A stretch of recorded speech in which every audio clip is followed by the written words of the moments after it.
Alam ko naman na galit yung asawa sa akin eh. Kasi noong hindi pa niya ako kilala, nag-miss-send yan sa akin. Bigla yan ang message sa akin. Hi, this is Lisa. Bongbong's birthday is coming up in September. Ganyan, may I request a video from you? It would really cheer him up. Bro, ganyan. Sabi ko, naisip ko, okay, sige, BBM, Marcos. O sige, nagpadala ako ng happy birthday message. September yon. Come mga January. Nandun na siguro yung number ko. Alas 2 ng madaling araw. Tapos, biglang feel na feel. Tapos merong link siya na pinadala sa YouTube.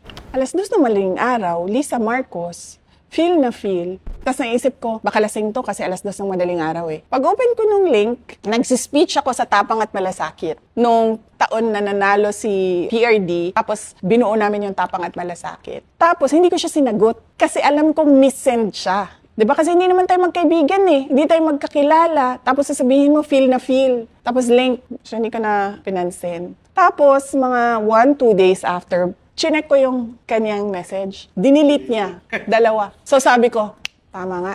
Wala siguro sa tamang pag-iisip na. So, nakamisend. Kinrecap ko yun. Pinapakita ko yun sa mga kaibigan ko. Tingnan nyo, may galit sa akin to.